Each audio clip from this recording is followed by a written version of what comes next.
Best varicose veins చికిత్సనే పొందండి. నొప్పి లేని చికిత్స కోసం సంప్రదించండి ఎవిస్ హాస్పిటల్. నమస్తే రమ్మగారు. నమస్తే జయ. రమ్మగారు, దేవునికి సంబంధించి ఎలాంటి ఫోటోలు పెట్టుకోవాలి అనే విషయం మనం చాలాసార్లు మాట్లాడుకున్నాం. ఎలాంటివి పెట్టుకోకూడదు, మన దేవుడి రూమ్లో ఎలాంటి ఫొటోస్ పెట్టుకోకూడదు? ఎవరి వాళ్ళ అవగాహనతో వాళ్ళు చేస్తారు కదా జయ. అవగాహనతో చేస్తారు, కానీ ఎందుకు అడుగుతారంటే రమ్మగారు, మీకు కొంత నాలెడ్జ్ ఉంటుంది, చిన్నప్పటి నుంచి మీరు చూసుంటారు, కొంతమంది ఫాలో అయ్యే వాళ్ళు ఉంటారు. రమ్మగారు చెప్పింది వేదవాక్కు, అలా కొంతమందికి ఉంటుంది నాలాగా. అదేంటంటే ఇప్పుడు ఎలా అయింది, ఇది వరకు తీర్థయాత్రలు ఎప్పుడో ఎవరో ఎక్కడో సకృత్తు రేర్గా వెళ్ళేవాళ్ళు. అక్కడి నుంచి ఏమైనా ఒకటి వచ్చేది మన దగ్గరికి. ఇప్పుడు మనము వెళ్ళిపోతాం, అందరూ వెళ్ళిపోతారు. వెళ్ళిన ప్రతి వాళ్ళు ప్రసాదంతో పాటు ఓ ఫోటో, ఓ ఇది, ఓ అది, ఓ ఇంకోటి ఏమిటో పంపిస్తారు. సాయిబాబా మన ఇంటికి వచ్చాడని పెడతాం, దుర్గాదేవి వచ్చిందని పెడతాం, అవును, కనకదుర్గ వస్తుంది పెట్టేస్తాం, ఇంకా ఆవిడెవరో వస్తుంది, ఈయన ఎవరో వస్తాడు, ఆ ఊరు ఈ ఊరు ఈ ఊరు. నేను మధుర మీనాక్షి, కాశీ విశాలాక్షి, కంచి కామాక్షి, సమస్తమైన అక్షులు ఎక్కేస్తాయి. ఇవన్నీ పెట్టుకుంటాం. దేవతా మందిరం అంతా నిండిపోయి ఉంటుంది. అవును, ఒక్కొక్కళ్ళు ఎక్కడికి వెళ్ళినా ఇతడి విగ్రహాలకు అట్రాక్ట్ అయిపోతారు. అంత కిష్టుడు, ఇంత నరసింహుడు, ఇంత ఆంజనేయుడు, ఆ తర్వాత ఇంకా కుమారస్వామి, ఇలా కొనేసుకొచ్చేసుకుంటూ ఉంటారు. వీళ్ళకి ఇంట్రెస్ట్ అని వాళ్ళ చుట్టాలు కూడా వీళ్ళకి ఏదైనా ఎంత దేవుడి విగ్రహాలే గిఫ్ట్ చేస్తారు. అవును రమ్మగారు కదా, నువ్వు ఆ బాధలో ఉన్నావు. ఎంత ఎవరు ఏ ఊరు వెళ్ళినా ఒక విగ్రహం, ఒక బొమ్మ, మీరు అన్నట్టు ఇంత కృష్ణుడు, ఇంత సాయిబాబా వచ్చేస్తుంది. ఎక్కడ పెట్టుకుందాం, ప్లేస్ పెరగదు కదా. వీళ్ళందరినీ షోకేస్లోకి ఎక్కించండి, నా మాట విని హాయ్ అనండి. షోకేస్లో కూర్చున్న వాడిని హాయ్ అనొచ్చు, మనం దండం పెట్టాలి కదా.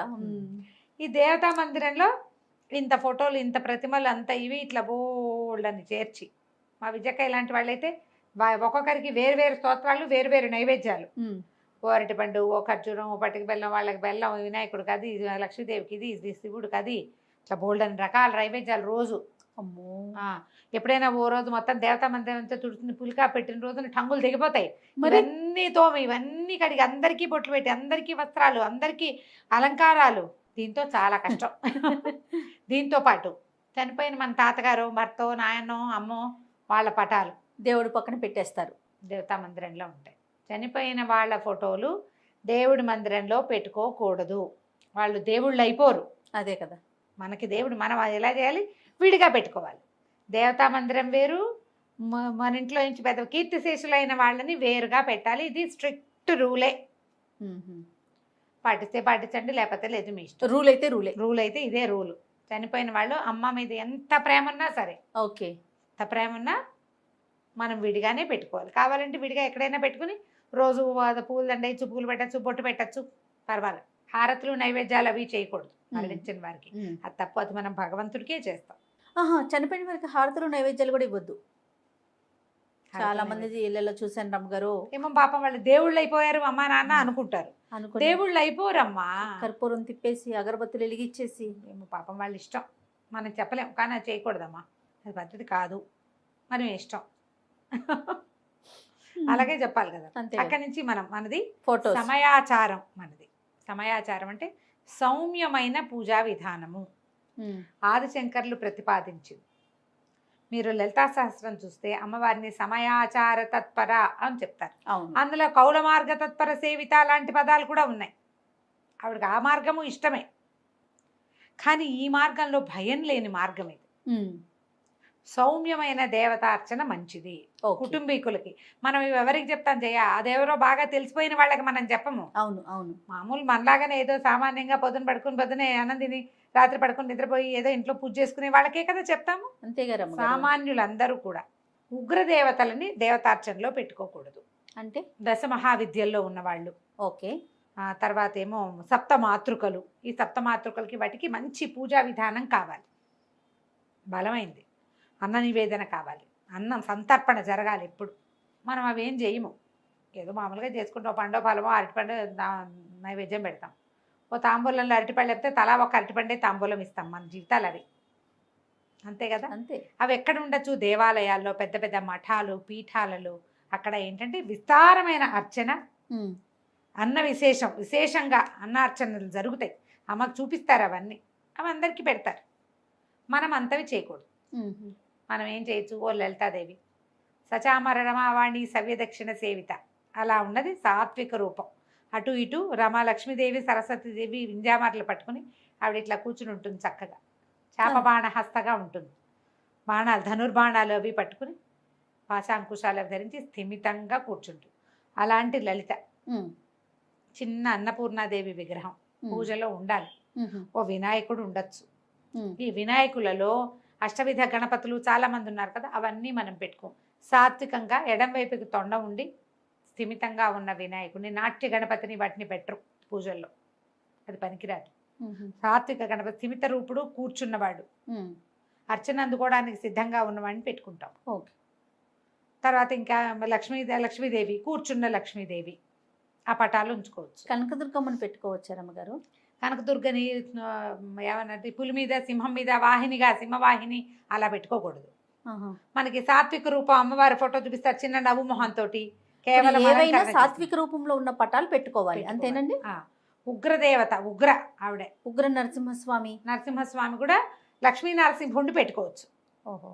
లక్ష్మీ నరసింహుడిని పటం పెట్టుకోవచ్చు మనం. యోగ నరసింహుడు మనకు ఆ రకమైన పూజా విధానం ఇంట్లో ఉంటే పట్టబంధంలో కూర్చుంటాడు ఉండాలి. ఇలా నరసింహస్వామి దుర్గా అలా పెట్టుకుంటే ఇంట్లో నియమంగా మనం పానకం అవి చెయ్యాలమ్మా నివేదన. పటాలతో ఏమవుతుందంటే మరి ఎందుకు పెట్టుకున్నట్టు నువ్వు? భక్తి కోసమే కదా, ఏదో అవ్వాలనే కదా పెట్టుకున్నావు. పటాలతో ఏముందండి, విగ్రహాలు అయితే చేయాలి, పటాలకు అక్కర్లేదు. అక్కర్లేనప్పుడు ఎందుకు పెట్టుకుంటాము?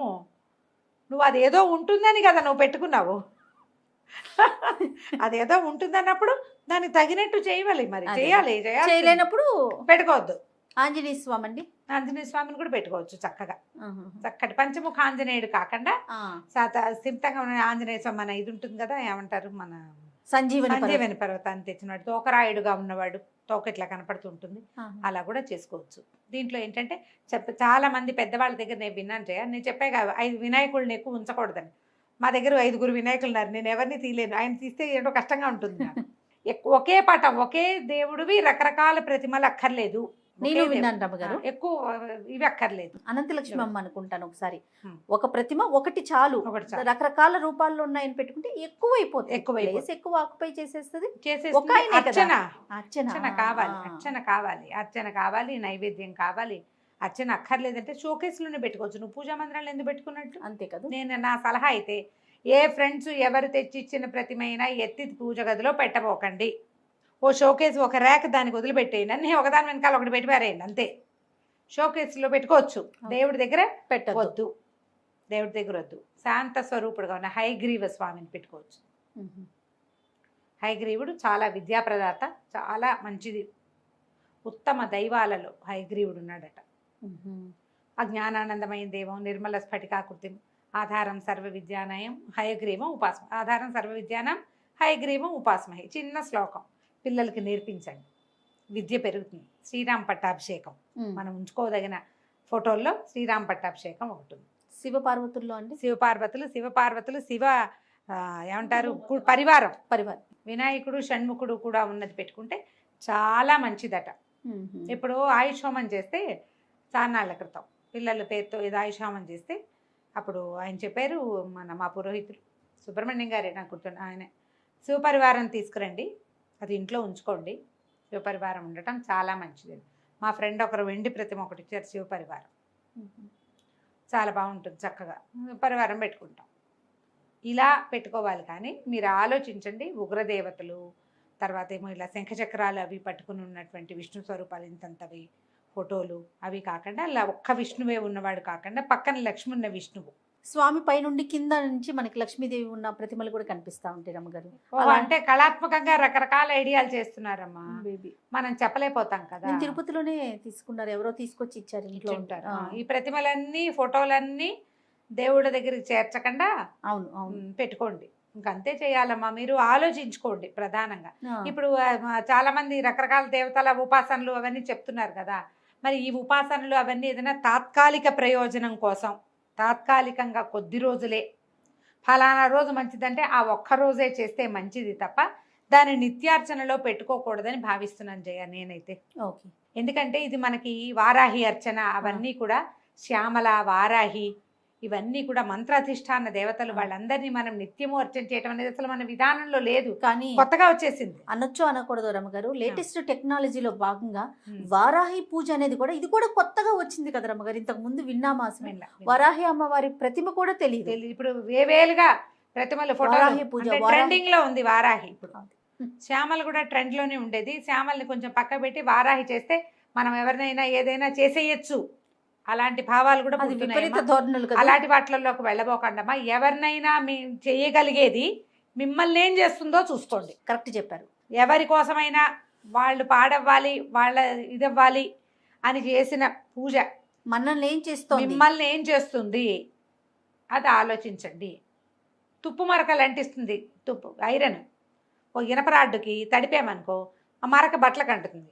దీనికి ఏమవుతుంది, కొన్నాళ్ళకి మేకు కూడా పాడవుతుందమ్మా అవును కదా. అవును, కొంచెం టైం పడుతుంది అంతే. అంతే, కానీ ఇది పాడవటం మాత్రం మాందు. పొరపాటును కూడా అలాంటి పనులు చేయబోకండి. ఈ సమస్య నాకు తీర్చమనాలి, అవతల వాడు ఏ సమస్య ఎవడి వల్ల వచ్చిందో వాడు పోవాలని కోరుకోకూడదు, అది చాలా పొరపాటు. అలా కోరి మీరు ఏ ఆరాధనైనా చేస్తే, ఏ ప్రతిమా విశేషాన్నో ఏ ఫోటోనో తెచ్చిపెట్టుకుని ఆమెను పూజించటం మొదలుపెట్టారా, మీ సమస్య తీర్చిన శక్తి మిమ్మల్ని మింగుతుంది తర్వాత. అమ్మ ఎవరికైనా అమ్మే, అమ్మ ఎవరికైనా అమ్మే. నువ్వు చేస్తావు తప్పు, నువ్వేమి దేవుడివి కాదు. అంతే కదా. నువ్వు అది ఇంకొక ఆ రకం. తప్పుకి నిన్ను పట్టుకుంటుందమ్మా. అంతే కదా. ఆ తప్పులకి నిన్ను పట్టుకుంటుంది. నాకు ఈ సమస్య తీర్చమ్మా, నన్ను ఇందులో నుంచి బయటపడేయి అని మొక్కుకోవాలి. అని మొక్కోండి, అని దండం పెట్టుకోండి. అలాంటి ప్రతిమా విశేషాలని తెచ్చి పెట్టుకోండి. సుబ్రహ్మణ్యం కూడా పెట్టుకోవచ్చు. బాలసుబ్రహ్మణ్యం పెట్టుకుంటే చాలా మంచిదట. సుబ్రహ్మణ్యుడు బాలసుబ్రహ్మణ్యుడుగా ఉండాలి. సంతానానికి పిల్లలకి చాలా మంచిది, అవి పెట్టుకోవచ్చు. ఆలోచించుకొని పెట్టుకోవటమే రమ్మగారు. అంతే. ఇలా శూలపాణిగా ఉన్నది అమ్మవారు, మహిషాసుర మర్దినిగా ఉన్నది పెట్టుకోకూడదు. అవి పెట్టుకోకూడదు, అంత మంచిది కాదు. అది ఎప్పుడు పెట్టుకోవాలి, మంచిది కాదంటే ఆమె చేయడాన్ని కాదు, అంత పవర్ని మనం తట్టుకోలేమని. అది విశేషంగా మహర్నవమి నాడు అర్చన, అంతే. ఆ పూట ఆ ఫోటో ఉంటే పెట్టుకుని దండం పెట్టుకుని అవతారాలు వేస్తారు గుళ్ళో. ఏమి సంవత్సరం అంతా చూపించారు మనకి, ఏడాదికి ఓసారే మహిషాసుర మర్దిని పెద్ద స్వరూపంలో చూపిస్తారు, భయం వేసేలాగా. తెల్లారేపాటికి తీసేస్తారు. ఎందుకు తీసేస్తారమ్మా, ఏ దేవాలయంలో ఎందుకు ఉంచకూడదు కదా. మరి మరి ఇప్పుడు చూడు, మనం ఆలంపూర్లోను అక్కడ అమ్మవారు జోగులాంబ ఆవిడ చాలా విపరీతమైన స్వరూపంతో ఉంటుంది. అదంతా మనకు చూపించరు, అలంకారం వేసేస్తారు చక్కగా. సాత్విక రూపంలోనే నీకు ప్రదర్శన ఇస్తారు. గుళ్ళో చేసినప్పుడు నువ్వు ఇంట్లో ఏం చేయాలి, మరి కాస్త జాగ్రత్తగా ఉండాలి కదా. అందుకని సాత్విక స్వరూపంలో ఉన్న అమ్మని, అయ్యవారిని ఆరాధించండి, అది మంచిది. ఎక్కువ ఉగ్ర రూపంగా ఉన్నది మనం అక్కడికి వెళ్ళి దర్శనం చేసుకుని అక్కడ దండం పెట్టి అక్కడ వదిలిపెట్టేసాలి. ప్రత్యంగిరా అవి ఫోటోలు పెట్టుకోకూడదు ఇంట్లో. ఆ మనకి ఏదైనా సమస్య ఉంటే ప్రత్యంగిర అర్చన చెప్పారు అనుకో, నీకు ఆ సమయం తీసాక యాంటీబయాటిక్ మానేస్తాను చూడు 5 days కోర్స్ తర్వాత, అంతే. అది అయిపోగానే ఈ అమ్మవారిని తీసి లోపల పెట్టాలి. అంతే. ఓ దండం పెట్టి మళ్ళీ అవసరం వచ్చినప్పుడు పిలుస్తావమ్మా, అందాక పెట్లో కూర్చో బంగారు తల్లి అని ఓ 2 పువ్వులు గంధం పెట్టి లోపల పెట్టేసుకోవాలి. ఇలా చేస్తే మంచిదమ్మా. ఇది స్థిమితమైన పూజా విధానం. మీరేదో శత్రునాశనాలు అవి చేసేసేద్దాము వీటితోటి అని భావించకండి. అలా చేయగలిగేవి మనకి మంచిది కాదు. నమస్తే. నమస్తే.